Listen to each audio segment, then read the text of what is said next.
नमस्कार दोस्तों, स्वागत है आपके अपने YouTube चैनल संस्कृत अड्डा पर। दोस्तों, आज की जो वीडियो है इसमें हम करेंगे संस्कृत की परीक्षाओं के लिए कुछ महत्वपूर्ण प्रश्न जो आपके आगे आने वाले एग्ज़ाम के लिए महत्वपूर्ण रहेंगे।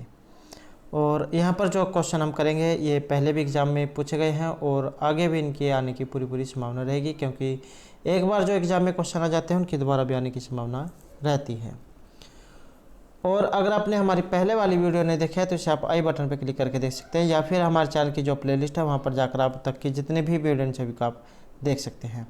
और अगर आपने अब तक हमारे चैनल को सब्सक्राइब नहीं किया तो सब्सक्राइब कर लो, साथ में जो ये घंटे वाले कोन है इसे दबाकर आप ऑल पे क्लिक जरूर कर लीजिएगा, जिससे आपको हमारे आने वाली जो वीडियो है उसकी नोटिफिकेशन आपको मिलती रहेगी। और दोस्तों, वीडियो को लाइक कमेंट और शेयर जरूर कीजिएगा और हमारे साथ अंत तक बने रहिएगा। और आप हमारा जो दूसरा चैनल है रीडिंग लवर्स के नाम से, इसे भी सब्सक्राइब कर सकते हैं, क्योंकि वैकेंसी से संबंधित जो भी कुछ महत्वपूर्ण अपडेट जो आती है वो हम इस चैनल पर डालते रहते हैं। और इसका लिंक आपको इस वीडियो के डिस्क्रिप्शन में मिल जाएगा। और अगर आपने यूपी में आश्रम पति वाला जो वैकेंसी निकली हुई थी और उसमें आप प्री में क्वालिफाई हो चुके हैं, और अब जब मेन के लिए जो एग्ज़ाम फॉर्म करने का जो लिंक है ये आ चुका है। इसके ऊपर जो हमारे द्वारा वीडियो बना दी गई है, ये जो चैनल दूसरा जो चैनल रहेगा रीडिंग लवर्स, इसके ऊपर जो हमारे द्वारा ये वीडियो बना दी गई है, तो वहाँ पर जाकर आप मेन एग्ज़ाम के लिए फॉर्म फिल कर सकते हैं। और इसका लिंक आपको इस वीडियो के डिस्क्रिप्शन में मिल जाएगा। तो आप इस चैनल को सब्सक्राइब जरूर कीजिए, क्योंकि वैकेंसी से संबंधित जो भी कुछ महत्वपूर्ण अपडेट है वो हम इस चैनल पर डालते रहते हैं। तो हमारा यहाँ पर पहला क्वेश्चन है, श्रीमद्भागवते श्री कृष्णस्य ज्येष्ठ पुत्रस्य किम नाम। श्रीमद्भागवत गीता श्री कृष्ण के ज्येष्ठ पुत्र का नाम। तो श्रीमद्भागवत गीता जो है इसमें श्री कृष्ण का जो ज्येष्ठ पुत्र जो थे इनका नाम इनमें से क्या था। तो इनका जो नाम था रहेगा ऑप्शन बी, प्रद्युम्न। श्रीमद्भागवत गीता जो है इसके अनुसार श्री कृष्ण की 8 पत्नियां मानी गई हैं और 8 के 10-10 पुत्र थे। रुक्मणी के जिसमें 10 पुत्र माने गए हैं, प्रद्युम्न, चारुदेवल, सुदेवल और चारुदेह, सुचारु, विचारु, चारु, चरुगुप्त, भट्टाचारु और चारुचंद्रा। और ये जो श्रीमद्भागवत गीता है इससे एग्जाम में और भी क्वेश्चन आता है इसमें अध्यायों के बारे में, कि ये अध्याय में है, सर्गों में है, अंकों में है। तो श्रीमद्भागवत गीता जो है ये अध्याय में है और इसकी संख्या इसमें 18 है। और अध्याय कौन कौन से हैं, जैसे प्रथम अध्याय इसका नाम रहेगा अर्जुन विषाद योग, द्वितीय अध्याय का नाम है सांख्य योग, तृतीय अध्याय का नाम है कर्म योग, चतुर्थ अध्याय है ज्ञान कर्म संन्यास योग, पंचम अध्याय है कर्म संन्यास योग, षष्ठम अध्याय आत्म संयम योग, सातवां ज्ञान विज्ञान योग, आठवां अक्षर ब्रह्म योग, नौवां जो अध्याय है राज विद्या राजगुह्य योग, 10वां विभूति योग, 11वां अध्याय जो है इसका नाम रहेगा विश्व रूप दर्शन योग, 12वें अध्याय का नाम है भक्ति योग, 13वां अध्याय रहेगा क्षेत्र विभाग योग, 14वां जो अध्याय है इसका नाम है गुणत्रय विभाग योग, 15वें अध्याय का नाम पुरुषोत्तम योग, 16वां जो अध्याय है इसका नाम रहेगा देवासुर संपत्ति विभाग योग, 17वां अध्याय है इसका नाम है सदत्रय विभाग योग और 18वें अध्याय का नाम रहेगा मोक्ष संन्यास योग। तो इस प्रकार से यहाँ पर इसमें 18 ये अध्याय हैं। और ये जो श्रीमद्भागवत गीता जो है महाभारत वहाँ से ये ली गई है।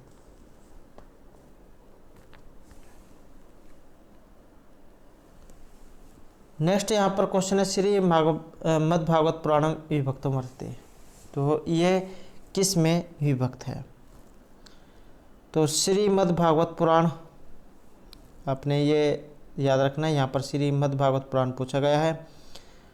तो क्योंकि कई बार एग्जाम में क्वेश्चन को उलझाने के लिए दे दिया जाता है, तो आपने क्वेश्चन को ध्यान से जरूर पढ़ना है। तो ये किस में है, अध्याय स्कंदों में, कांडों में या फिर खंडों में। तो ये माना गया है ऑप्शन बी, स्कंदों में। और श्रीमद्भागवत पुराण जो इसमें 12 स्कंद, 318 अध्याय और 18,000 श्लोक माने गए हैं। मुख्य वर्ण विषय भक्ति योग है, जिसमें कृष्ण को सभी देव का देव या भगवान के रूप में दिखाया गया है। और भागवत पुराण इसकी टीका जाए भावार्थ टीपिका श्रीधर स्वामी के द्वारा रचित है। तो ऑप्शन बी है पर हमारा सी आंसर रहेगा सेकंडों में। नेक्स्ट हमारा क्वेश्चन है वेदांत अनुसार लिंग शरीर से अवयवानी कथि संति। वेदांत सार इनके जो रचिता जो है ये सदानंद जो है इनको माना गया है, सदानंद के द्वारा रचित है वेदांत सार। और लिंग शरीर की उत्पत्ति मानी गई है पंच सप्तदश या फिर द्वादश। यहाँ पर आएगा हमारा ऑप्शन सी। तो वेदांत सार जो इसके अनुसार लिंग शरीर की जो उत्पत्ति है ये 17 तत्व जो है इनसे मानी गई है। और ये जो 17 तत्व हैं ये कौन कौन से होते हैं। तो सूक्ष्म शरीर यह 17 अवयव से मिलकर बना है, जिसमें 5 रहेंगी ज्ञानेंद्रियां। 5 ज्ञानेंद्रियां कौन कौन सी हैं, जिसमें चक्षु, श्रोत्र, त्वक, घ्राण, रसना। 5 ही कर्म इंद्रियां हैं जिनसे, तो कर्म इंद्रिय कौन कौन से हैं, जैसे वाक, पानी, पाद, वायु, उपस्थ। 5 ही वायु हैं, प्राण, अपान, व्यान, उदान, समान, बुद्धि और मन। तो इन्हें मिलाकर जो यहाँ पर ये 17 हो जाते हैं। नेक्स्ट क्वेश्चन रहेगा वेदांत सार मतेन साधन चतुष्टयम अस्ति। तो वेदांत सार जो इसके अनुसार यहाँ पर साधन चतुष्टयम जो ये किन्हें माना गया है। तो यहाँ पर रहेगा हमारा ऑप्शन डी, नित्य अनित्य वस्तु विवेक, उत्तरार्थ फल भोग विराम, समाधि, सटक संपत्ति, मोक्ष ध्वनि।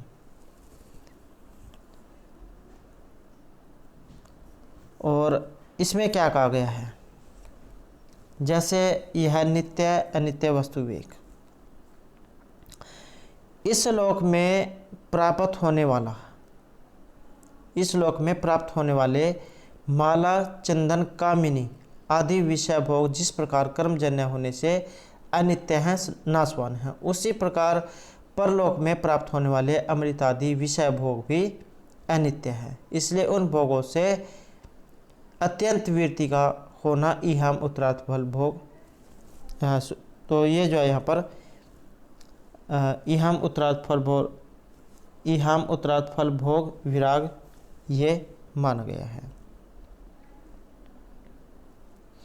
और ये नित्य नित्य वस्तु एक केवल ब्रह्म ही नित्य वस्तु है और उससे भिन्न प्रतीत होने वाला सब कुछ अनित्य है। ऐसे प्रमाण के द्वारा विवेचन करना नित्य अनित्य वस्तु विवेक है। और यह है इहम उत्तरार्थ फल भोग विराग। और सम आदि, सम, दम, उपरति, तितिक्षा, समाधान और श्रद्धा, श्रवण, मनन, निध्यासन, इनसे भिन्न विषयों से मन को हटा लेना ही सम है। और बाह्य इंद्रियों को श्रवण आदि के अतिरिक्त विषयों से हटाने को दम कहा गया है। विषय की ओर प्रवृत्त होने का उत्साह है, रह जाने से स्थिर हो जाना उपरति, शीत, उष्ण आदि द्वंद्वों को सहन करना तितिक्षा है। चित्त का श्रवण आदि के अनुकूल विषयों में स्थिर हो जाना समाधान है। गुरु और वेदांत वाक्यों में विश्वास होना श्रद्धा है। मोक्ष और इच्छा का युक्त होना मोक्ष तो है। तो इस प्रकार ये 6 जाये माने गए हैं।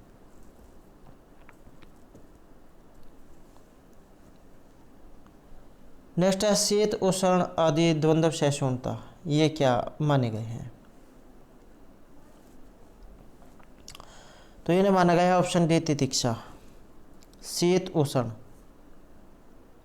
मान, अपमान, लाभ, हानि, जय, पराजय, निंदा, स्तुति, हर्ष, शोक आदि इन द्वंद्वों को सहन करना, यह तितिक्षा कहलाता है। और तितिक्षा इसका अर्थ है द्वंद्व सहिष्णुता। और गीता जो है इसमें शीत, उष्ण आदि द्वंद्वों को विवेकपूर्ण सहन करने का उपदेश दिया गया है कि हे कुंती पुत्र, सर्दी गर्मी, सुख दुख आदि द्वंद्वों को प्रदान करने वाले इंद्रियों और विषयों के संयोग तो उत्पत्ति विनाशशील और अनित्य है, इसलिए हे भारत तुम उनको सहन करो। नेक्स्ट क्वेश्चन है यहाँ पर अध्यारोप का। अध्यारोप है अस्थि, अध्यारोप होता है तो ये माना गया है ऑप्शन बी, वस्तुनि अवस्तु आरोप। आपने इसमें एक लक्षण ये सुना होगा, असर्वभूतायाम रज्जो सर्प आरोपवद वस्तुनि अवस्तुरोप अध्यारोप, अर्थात कभी सर्प भाव को न प्राप्त होने वाली रस्सी पर सर्प के आरोप के समान वस्तु पर अवस्तु का आरोप ही अध्यारोप है। जैसे आप अंधेरे में कोई रस्सी पड़ी होती है, अगर आप अंधेरे में जा रहे होते हैं और आपके सामने कोई रस्सी पड़ी हुई है तो आप उसे सांप समझ लेते हैं। तो यही है वस्तु में वस्तु आरोप अध्यारोप।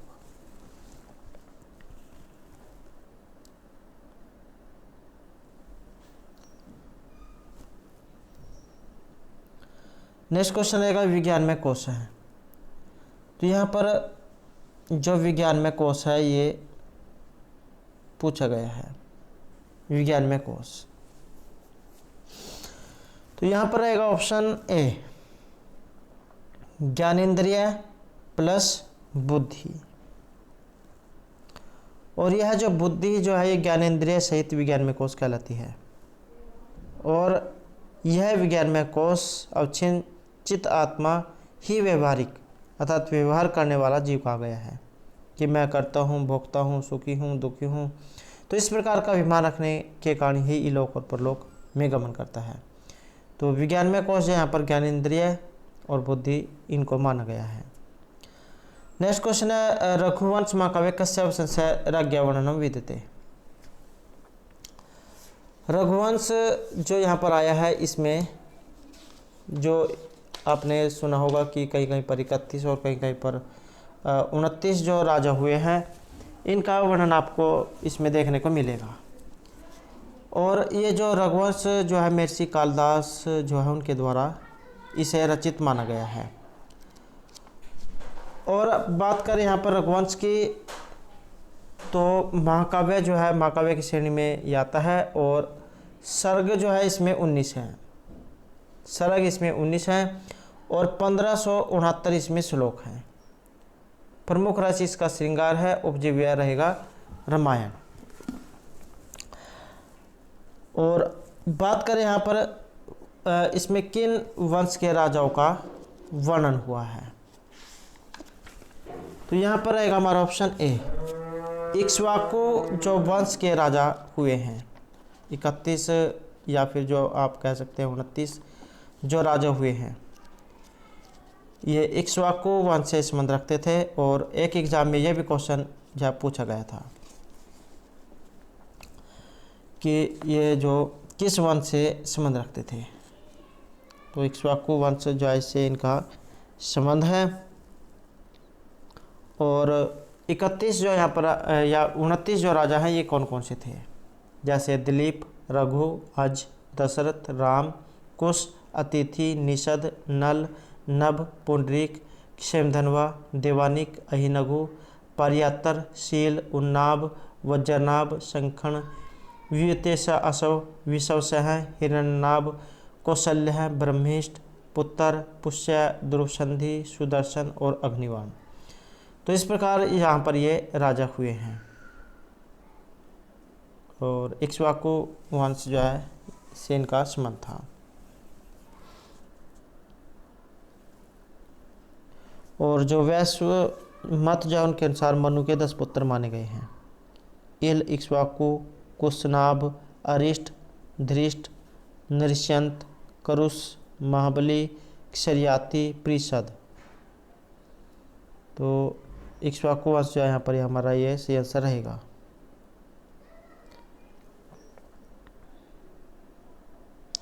रामायण से इसका संबंध है क्योंकि रामायण जो है इसमें इसके बालकांड में जो गुरु वशिष्ठ थे उनके द्वारा इनके कुल के बारे में बताया गया था।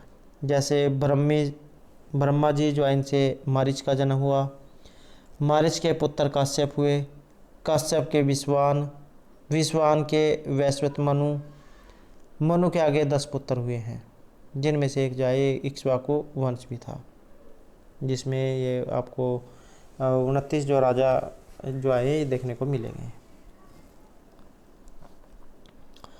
नेक्स्ट है अदूर वर्तनी सिद्धि में राज अन्वित गण्यत आत्मना रघुवंश से ये मुक्ति कस्य है। तो रघुवंश से इसका संबंध है। और उक्ति इनमें से किन की है? तो ये मानी गई है ऑप्शन ए, वशिष्ठ की।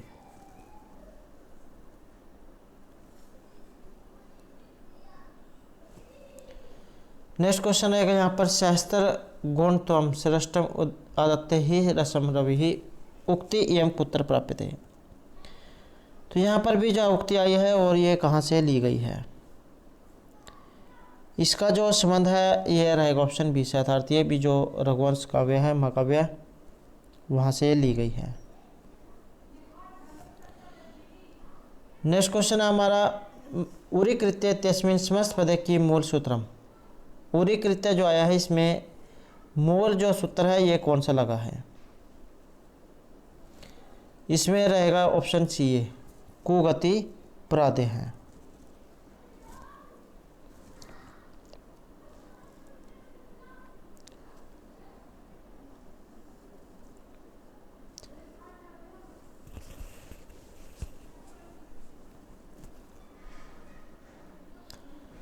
नेक्स्ट क्वेश्चन है हमारा स्तोकांतिक दुरार्थ कृच्छाणिक तेन इत्यनेन भवति। इस प्रकार का जो है यहाँ पर एक सूत्र वगैरह है और इसमें समास, तो यहाँ पर जो समास है ये रहेगा ऑप्शन सी, पंचमी समास यहाँ पर इसमें रहेगा। जैसे यहाँ पर आया है स्तोकात मुक्त है, तो स्तोकान मुक्त है, अंतिकात आगत है, दुरात आगत है, कृच्छाद आगत है। तो पंचमी जो समास है यहाँ पर ये करता है।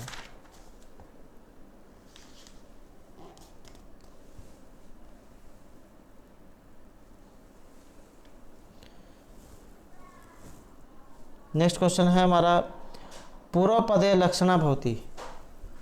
पूर्व पद जो है इसमें लक्षणा, तो यहाँ पर रहेगा ऑप्शन बी, तत्पुरुष जो यहाँ पर समास है। और जो तत्पुरुष समास है इसका लक्षण जिसमें द्वितीय पद प्रदान होता है, इसमें प्रथम पद द्वितीय पद के विशेषण के रूप में प्रयुक्त होता है। तत्पुरुष समास के मुख्य रूप से दो भेद किए गए हैं, व्याधिकरण और समानाधिकरण। व्याधिकरण जो तत्पुरुष समास क्या होता है, जिस तत्पुरुष समास में प्रथम पद या पूर्व पद, द्वितीय पद या फिर उत्तर पद अलग अलग विभक्तियों में हो, तो वह व्याधिकरण तत्पुरुष समास होता है। जैसे गो सुखम, गोभ्य सुखम। और ये जो व्याधिकरण तत्पुरुष समास जो है इसके आगे 6 भेद माने गए हैं, द्वितीय तत्पुरुष समास, तृतीय तत्पुरुष समास, चतुर्थी, पंचमी, षष्ठी और सप्तमी तत्पुरुष समास। और जो इसका नंबर 2 जो है ये समानाधिकरण तत्पुरुष समास, जिसमें दोनों पदों की विभक्ति समान हो, तो उसे समानाधिकरण तत्पुरुष समास कहा गया है। जैसे कृष्ण है, सर्प है। तो ये पूर्व पदे लक्षणा जो यहाँ पर तत्पुरुष जो यहाँ पर समास ये माना गया है। जैसे कृष्ण श्रीता है, कृष्ण के सहारे, हरितराता है, हरिद्वार रक्षा किया गया, यूप दारू, यूपाय दारू, युपगे दारुसु। और चौरभ्यम, चौराभ्यम, राजपुरुष है, राज्ञपुरुष है, अक्षोंड है, अक्षसी सोंड है। तो इन सभी में यहाँ पर जो तत्पुरुष जो समास है ये माना गया है। नेक्स्ट है त्रयाणाम फलानाम समाहार त्रिफलात्तर स्त्री प्रत्यय। 3 जो फल है इनका समाहार या समूह त्रिफला, यहाँ पर स्त्री प्रत्यय होगा। यहाँ पर माना गया है ऑप्शन बी के द्वारा। ये जो अजदश टाप सूत्र जो है इसके द्वारा टाप होता है, टाप का आ शेष ये बनता है, त्रिफल शब्द है और आ त्रिफला या रूप ये यहाँ पर बनेगा। एड़ का, वत्सा, धनी का, चटका, अजा, तो ये सभी जो इसके रूप माने गए हैं।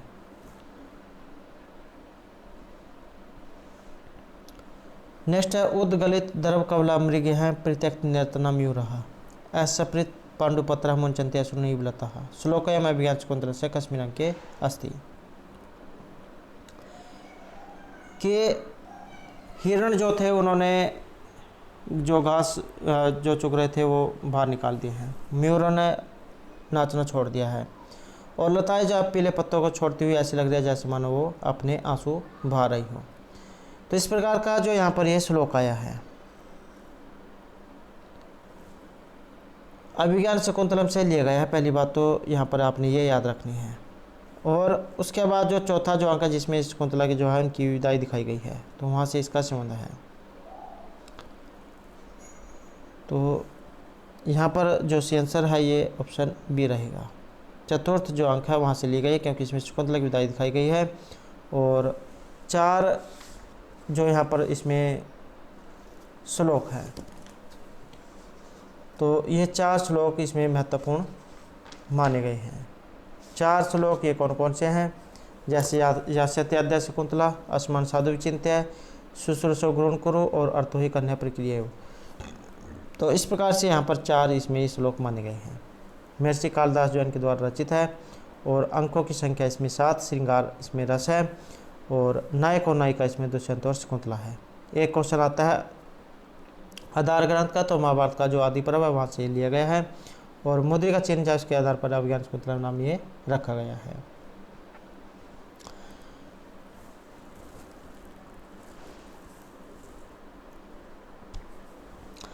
नेक्स्ट क्वेश्चन हमारा निम्नलिखितेषु शाकन प्रत्यांत शब्द है। शाकन प्रत्यय वाला जो शब्द है इनमें से कौन सा है? तो शाकन प्रत्यय वाला रहेगा ऑप्शन बी यहाँ पर व्राक है। व्री धातु हो गई और शाकन यहाँ पर प्रत्यय है।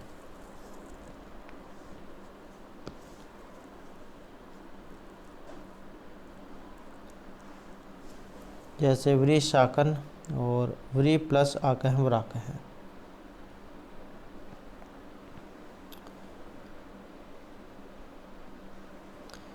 नेक्स्ट यहाँ पर कृत प्रत्यय कस्मिन् अर्थे भवन्ति। यहाँ पर कृत्य प्रत्यय जो है ये किस अर्थ में आया है? तो यहाँ पर रहेगा ये ऑप्शन डी भावक्रमणी भावक्रम के रूप में।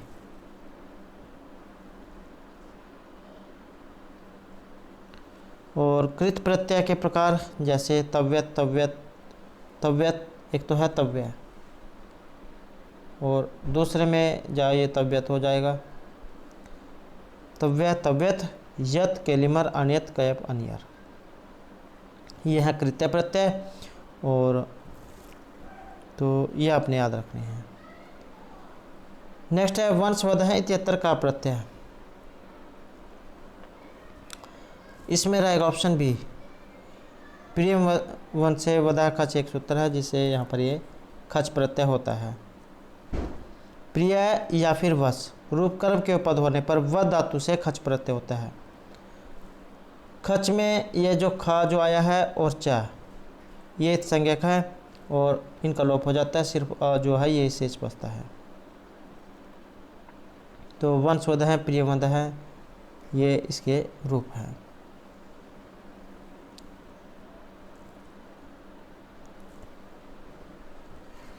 नेक्स्ट हमारा यहाँ पर क्वेश्चन रहेगा यत प्रत्यय परे आतः स्थाने इत भवति। यत प्रत्यय से परे आत के स्थान में इत होता है। तो यहाँ पर आएगा ऑप्शन ए इत इति सूत्रेण। यदि यत के पूर्व आ हो तो इसके स्थान पर ये दीर्घ ई हो जाती है और फिर गुण ए ये हो जाता है। यत के पूर्व यदि धातु का अंतिम स्वर ए आई ओ औ हो तो उनके स्थान पर ये दीर्घ ई ये हो जाती है और बाद में ए, जैसे देय रूप ये बनता है देय। दा धातु है यत प्रत्यय है, ऐसे ही ध्येय इसमें भी धा धातु है और यत प्रत्यय। नेक्स्ट है बंधुता पदे प्रत्यय अस्ति। बंधुता इस पद में प्रत्यय है, इसमें प्रत्यय रहेगा ऑप्शन डी ये तल प्रत्यय।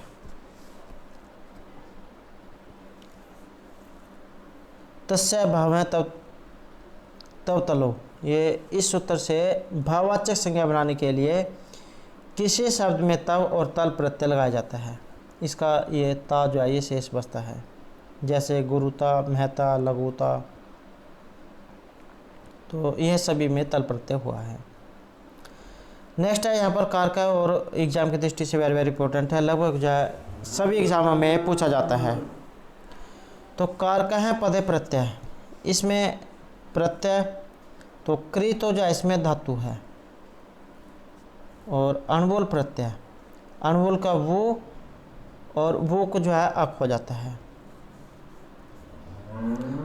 तो उसके बाद जो है यहाँ पर अन्य कार्य होकर ये कार का जो रूप है ये सिद्ध होता है।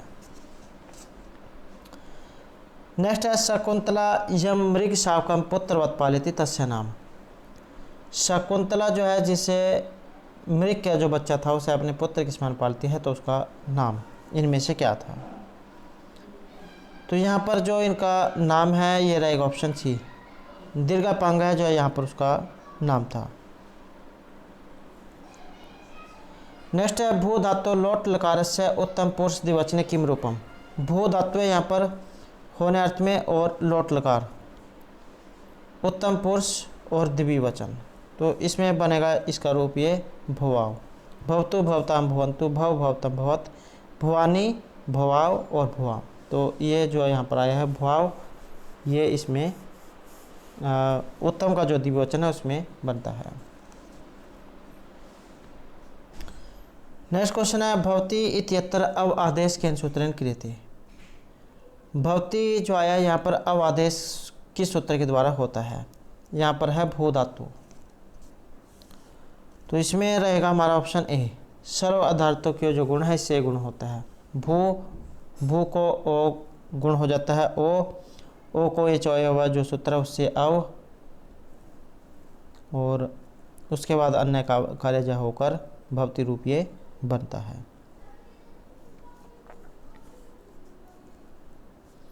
सर्वधातु का अर्धातु के जो सूत्र है इससे भू धातु से कर्तृवाच्य के लट लकार प्रथम पुरुष द्विवचन में भू और ती ये रूप बनता है। ती की सर्वधातुक संज्ञा होती है तिंगसित सर्वधातुकम सूत्र के द्वारा, कर्तृ शब्द से सप हो जाता है, और शप में श और प इसकी इत संज्ञा होकर लोप हो जाता है। इसका सिर्फ ये जो अ जो है ये शेष बचता है, ये इसमें से इस स और प का लोप होकर अशेष बचेगा। और भू अति और सर्वधातु का अर्धातु के जो सूत्र है यहाँ पर ये जो भू जो है ये जो भू है इसको गुण ये कर देता है, तो भो बन जाएगा। उसके बाद एच आय सूत्र उससे अब हो जाएगा, भव बन जाएगा और भवती रूप जाए सिद्ध होगा। तो सर्वधातु का अर्धातु के जो है सूत्र से ये बनेगा। नेक्स्ट है एद धातु है लंग लकार उत्तम पुरुष और बहुवचन का रूप। तो ये जो ए धातु जो है वेरी वेरी इंपॉर्टेंट है, कोई सा भी संस्कृत का एग्जाम हो ए धातु से रूप जरूर एग्जाम में पूछे जाते हैं। तो एद धातु और लंग लकार उत्तम पुरुष बहुवचन का यहाँ पर रूप, इसमें रूप रहेगा ऑप्शन हमारा सी, एधा मही। एधत इसके रूप कैसे बनते हैं? जैसे एधत, एधेताम, एधंत, एधेथः, एधेथाम, एध ध्वम, एधे, एधवहि, एधामहि। ये जो एधामहि है ये बनेगा बहुवचन में, तो ये बहुवचन का है।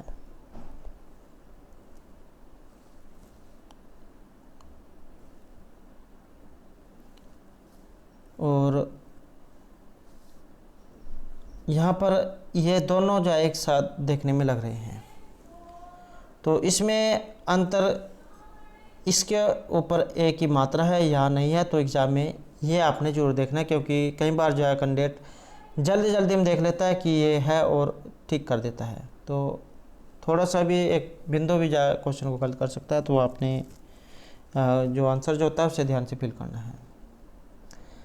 नेक्स्ट है अभिज्ञान शकुंतलस्य प्रारंभे नंदी पद्ये संसृष्टः अद्य सृष्टि का। तो अभिज्ञान शकुंतलम के प्रारंभ में इसमें माना गया है ऑप्शन सी को। अभिज्ञान शकुंतलम के प्रारंभ में जो मूर्ति सृष्टिकर्ता ब्रह्म की प्रथम रचना, ये जल रूप मूर्ति है। अर्थात अभिज्ञान शकुंतलम का जो मंगलाचरण है इसमें अष्टमूर्ति शिव की स्तुति की गई है। नेक्स्ट है यहाँ पर शुद्ध वाक्य का, तो इसमें शुद्ध वाक्य ये आपने बताना है। शुद्ध वाक्य हमारा रहेगा यहाँ पर ऑप्शन डी है, चत्वारः पक्षिणो अत्र सन्ति।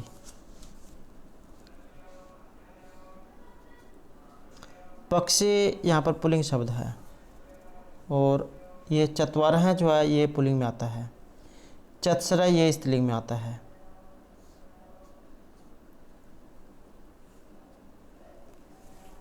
और एक से अधिक पक्षी होने के कारण जाए यहाँ पर एक क्रियापद बहुवचन में है।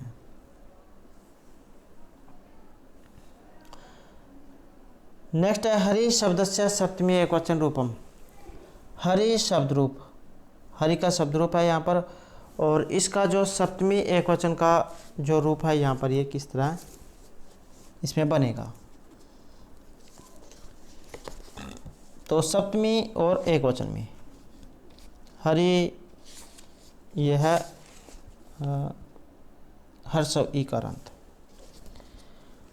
और सप्तमी एकवचन में तो यहाँ पर रहेगा ये ऑप्शन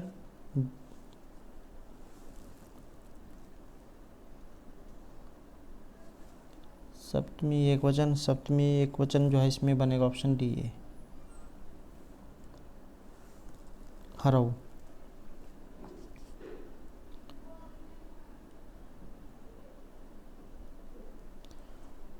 और हरि शब्द रूप है, यह है हरि शब्द रूप। और यह जो हरे जो यहाँ पर बना है ये हरे बना है षष्ठी एकवचन में, अगर इसके पीछे विसर्ग होती।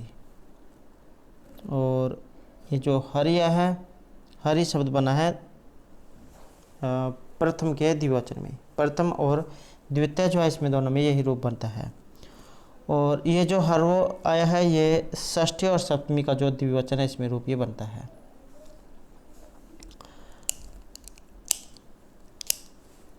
तो और इसके रूप अगर एग्जाम में आ जाए हरि हरि हरिया हरिम हरि हरिन हरिणा हरिभ्याम हरिभि हरिये हरिभ्याम हरिभ्य हरे हरिभ्याम हरिभ्य हरे हरियो हरिणाम हरव हरियो हरिषु हे हरे हे हरि हे हरिय हैं। तो ये जो सप्तमी एक वचन का रूप है हरव।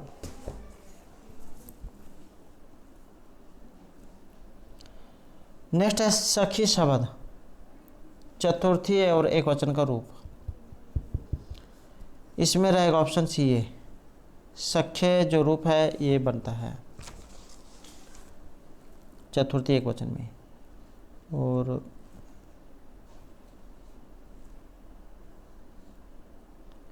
इसके रूप कैसे चलेंगे, जैसे सखा सखायो सखाय हैं, सखायम सखायो सखीन, सख्या सखीभ्याम सखीभि, सख्ये सखीभ्याम सखीभ्य, सख्युः सखीभ्याम सखीभ्य, सख्युः सख्यो सखीनाम, सख्यौ सख्योः सखीसु, हे सखे हे सखायो हे सखाय हैं। तो इस प्रकार से इसके रूप ये बनते हैं। नेक्स्ट है संयोगांत लोपो निषिध्यते। तो यहाँ पर आएगा हमारा ऑप्शन ए, संयोगांत लोपो यण है, अर्थात संयोग के अंत में यदि यण प्रत्याहार का वर्ण हो तो इसका लोप नहीं होता है। नेक्स्ट है चाद्यो सत्वे इति सूत्रेण विधीयते। ये यहाँ पर सूत्र है और इसकी संज्ञा तो यहाँ पर आएगा ऑप्शन डी है, निपात संज्ञा। अद्रव्यवाची जो होते हैं इनकी निपात संज्ञा होती है। और उपसर्गा क्रिया योगे प्र आदि क्रिया के योग में उपसर्ग संज्ञा होती है, जैसे प्र प्रा सम 22 जो है ये उपसर्ग माने गए हैं। और भूआद्य धातु है तो भू आदि की इनकी होती है धातु संज्ञा, जैसे भू क्री पट जो है। तो यहाँ पर ऑप्शन डी जाए से आंसर माना गया है। तो दोस्तों ये थे हमारे आज के यहाँ पर संस्कृत की परीक्षाओं के लिए कुछ महत्वपूर्ण प्रश्न जो आपके आगे आने वाले एग्जाम के लिए महत्वपूर्ण होंगे। और दोस्तों अगर आपने अब तक हमारे चैनल को सब्सक्राइब नहीं किया तो सब्सक्राइब कर ले और हमारे साथ अंत बनाने के लिए धन्यवाद।